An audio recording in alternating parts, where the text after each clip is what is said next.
today we will discuss Indian Forest Conservation Act 1980. This act came into force on 25th October 1980. This is a very small act and contains only 5 sections. So there are reasons for enacting every act in this country. You all are aware of it. So reason behind enactment of this Indian Forest Conservation Act 1980 is to ensure that forest land could not be de-reserved without the prior permission of the central government. The basic aim of this act is very loud and clear in its principle, which says clearly that deforestation causes ecological imbalances and leads to what? Leads to environmental degradation. So this act basically prohibits the de-reserve of forest land by any other person or authority without the prior permission of the central government. Because due to deforestation, many problems, many ecological problems will arises automatically. So this act is basically to secure the forestation of the country. So as I told you, this act contains 5 sections, and the jurisdiction of this act is extends to whole of the India. So second section of this act says, first you all are aware that objective and jurisdiction. Second section of this act says restriction on the de-reservation of forest or use of forest land for non-forest purpose. So this is section 2, and this is a non-obstante clause. You all are aware what is non-obstante clause, because this section start with notwithstanding anything contained in this section. Means कुछ भी कहीं भी हो जो इस act में इस section में मेंशन है वही प्रिवेल करेगा. So notwithstanding anything contained in this section, no state government, other authority can make any order except with the prior approval of the central government.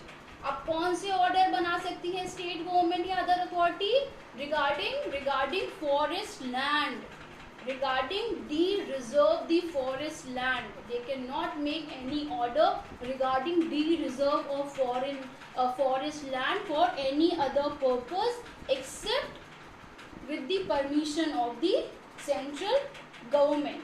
Any forest land cannot be assigned to any private person or any other authority on lease or on any sale deed or lease or mortgage. No state government, no other authority can lend, or you can say can lease forest land to any private person or other authority without the prior approval of the central government. So central government is having hold on all the state government regarding this issue, because this is a national importance issue regarding forestation of the country.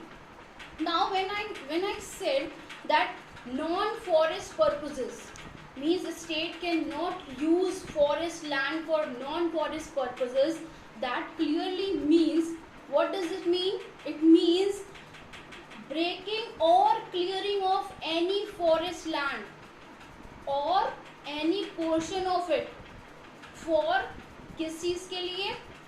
Cultivation of tea, coffee, rubber, spices, etc. or any purpose other than reforestation. But that does not include what? That does not include the development and management of forest and wildlife. Means किसी भी cultivation जो coffee से related होगी, चाय से related होगी, रबड़ हो सकता है, स्पाइसेस हो सकते हैं, ये जब आप करेंगे तो इसका मतलब होता है अगर आप किसी फॉरेस्ट लैंड की क्लीनिंग करते हैं, उसे क्लियर करते हैं, उसे की कटिंग करते हैं, इन सारी चीज़ों के कल्टीवेशन के लिए, तो वो लैंड आप यूज करते हैं नॉन फॉरेस्ट पर्पस के लिए, बट नॉन फॉरेस्ट पर्पस भी इंक्लूड नहीं होगा अगर आप उस लैंड को क्लियर करते हैं किस पर्पस के लिए, for the development and management of forest and wild life, जैसे कि चेक पोस्ट बना देते हैं, ठीक है, और एक वाइल्ड फायर काइंड ऑफ चीज़ बना देते हैं जिससे कि जो फॉरेस्ट एरिया में जितने भी अगर वाइल्ड लाइफ होती है तो वो प्रोटेक्ट होती है। सेकेंड आता है second A, section second A talks about appeal to NGT.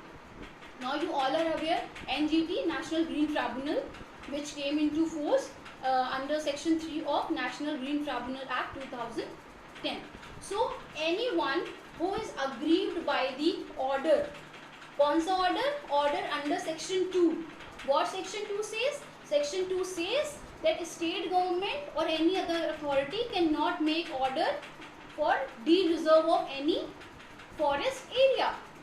So if any party or any person is aggrieved by that order, that person can appeal to National Green Tribunal against that order for claiming relief. Now section 3. Section 3 provides constitution of advisory committee. Who form this? Of course the answer would be central government. और कितने members include होंगे इसमें? वो जो कि central government को जरूरी लगेगा पर्पस पूरा करने के लिए, वो पर्पस जो सेक्शन 2 में मेंशन है। क्या सेक्शन 2 में है? ग्रांट ऑफ अप्रूवल, अप्रूवल देने के लिए जो सेक्शन 2 में प्रोविजंस मेंशन है उनको एग्जीक्यूट करने के लिए जितने भी मेंबर्स की जरूरत पड़ती है वो इस कमिटी में होंगे। Okay, now whenever we discuss this advisory committee, automatically one question raised in our mind that who are the members of this committee. So the answer of this question is there in the rule 3 of Indian Forest Rule 2003. So rule 3 of Forest Conservation Rule 2003 says that these are the members of the advisory or this advisory committee under section 3. So one chairman, 5 members and 1 member secretary. And then who will be the chairman? The Director General of Forest under Ministry of Environment and Forest would be the chairman of this committee.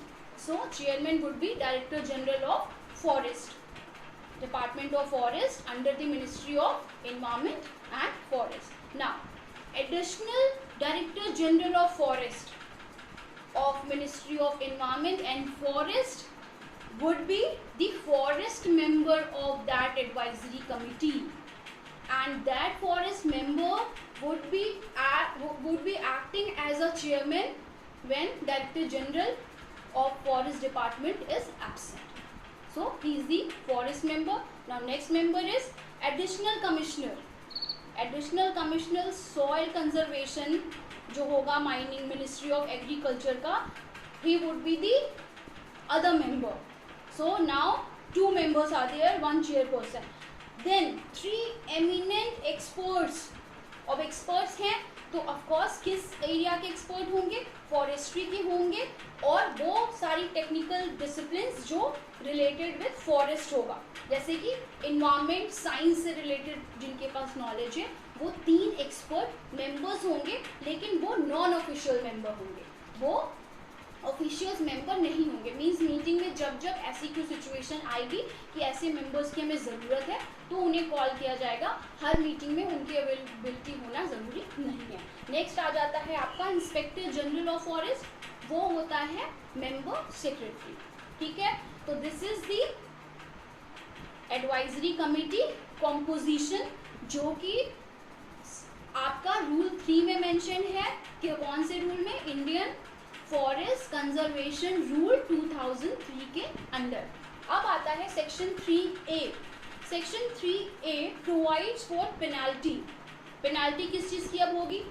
Penalty for contradiction of any of the provision of this act. Now any of the provision, only provision is there, that is section 2, which subscribes some measures for this deforestation or de-reserve of forest land. So anyone who is contradicting provisions of this act would be liable for punishment, that is simple imprisonment, that would be extended to 15 days, that can be extended to 15 days, right? So it is not contemplated any punishment in terms of fine. So there is no fine, there is only a simple imprisonment that can be extended to 15 days. Now section 3B, 3B क्या कहता है? 3B provides for offences by authorities and government departments. So what does it mean? It means if any offence committed by the government authorities or any authority, then who would be held responsible? If inference of this section is basically this, that if any offence has been committed by any government authority or any other authority, who would be responsible for that offence. So in government authorities, in government department, if any offence has been committed in government department, then head of the department would be the guilty person, and in other authority, the person who is in charge of that particular office at the time of commencement of that offence would be held liable for that offence, except if these people will prove by the evidence that they were not aware of this act and they have not given consent to the offence. Apart from this, the people who have given their consent regarding the commission of that act, which would be an offence later on, the all persons who are involved in that would be held guilty for that offence, right? Now the second section would be the section 4. Of course, very simple. Last section, power to make rules. Then who would be making rules for for the execution of provisions of these act, and for set up of the authorities who will take cognizance and other officers. Central government is the authority. Now this is very simple. This is Indian Forest Conservation Act 1980. As you all are aware that environment law is very important. Environment is very important for living of every creature in this world, including human beings, wildlife, and animals, birds, everyone. So, and implementation of these laws are also very important. तो हर वक्त time के साथ साथ जैसे भी law बनते हैं, तो उनका जो इम्प्लीमेंटेशन होता है, उस इम्प्लीमेंटेशन के लिए सबसे जो बड़ा रोल इन्वायरमेंट लॉ में प्ले करता है वो है जुडिशरी. तो जुडिशरी जो अपनी एक्टिविज्म के साथ, जुडिशियल एक्टिविज्म के साथ हमेशा जो इन्वायरमेंट लॉ होता है उनको इम्प्लीमेंट करती रहती है. सो आप एक केस भी मैं आपको इसमें डिस्कस करूंगी. One case is there. First is Tarun Bharat Sangh versus Union of India 1992 supplementary volume 2 SCC page number 488. This case is basically related with Rajasthan. What happened in this case is Rajasthan government has authorized mining operation in the area जो कि declare था forest land के लिए. ठीक है, तो supreme court ने clear cut direction दिए हैं कि जो एरिया फॉरेस्ट लैंड के लिए आपने रिजर्व किया हुआ है, उस एरिया में आप माइनिंग के लाइसेंस को इशू नहीं कर सकते. ठीक है, क्योंकि जो रिजर्व एरिया है वो रिजर्व एरिया कुछ पर्पस के साथ होता है. रिजर्व एरिया जो फॉरेस्ट के लिए हम रिजर्व करते हैं उसके बहुत सारे मेजर्स होते हैं. तो उस एरिया में आप जो है इशू नहीं कर सकते. किस चीज को इशू नहीं कर सकते? माइनिंग लाइसेंस को. Okay, second important case is RL&E केंद्र देहरादून. RL&E केंद्र वर्सेस देहरादून. RLE केंद्र Dehradun versus state of UP. AIR 1985 supreme court 652। इसे बेसिकली दून वैली केस भी कहते हैं, आपको ये मिल भी जाएगा डिटेल में। ग्रीन, इसको दून वैली केस कहते हैं। बेसिकली इसमें इशू क्या था, जो लाइमस्टोन की टैपिंग चल रही थी, जो लाइमस्टोन की माइनिंग चल रही थी मसूरी एरिया में, सो उसके अगेंस्ट कुछ लोग, ये जो केंद्र है जो एनजीओ टाइप काम करता है, ये कोर्ट में गया। तब कोर्ट ने क्लियरली बोला कि टैपिंग ऑफ नेचुरल रिसोर्सेज, आप जो नेचुरल रिसोर्सेज की टैपिंग है वो you can not do it at the cost of environment and ecology. It will clearly violating the 48A and 51AG of the Indian Constitution. So, as you all are aware, sustainable development is very important part of the Environment Protection Act. So, Environment Law. So, आप कुछ भी ऐसा नहीं कर सकते हैं जो आपको तो आज development they they but future generation के लिए प्रॉब्लम क्रिएट कर दें। जैसा कि आजकल आप लोग खुद ही देख रहे हैं, ये जो हम सब घर में लॉकडाउन है, तो this is just because what we have interfered so much in the ecology, in the atmosphere, so now today we are paying it price. Next most important case is MC Mehta versus Kamal Nath, 1997, volume 1, SCC 388।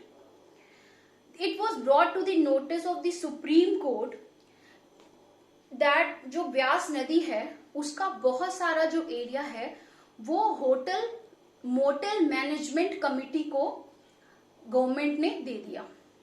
तो motel management committee को दे दिया means वहां पे जो motels हैं, hotels हैं, वो establish हो गए।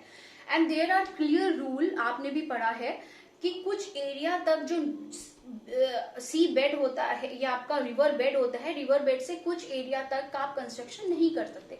बट वो जो आपने वो उसका एरिया दे दिया है जहां से नदी बह रही है, अगर वहां पे कंस्ट्रक्शन होगा तो वो अगल बगल जो इकोलॉजी है उसको डैमेज करेगी।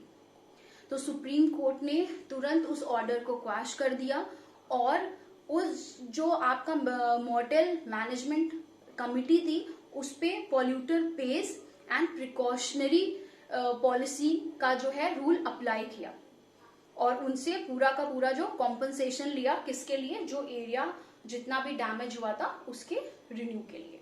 So this is all about your Indian forest conservation act 1980।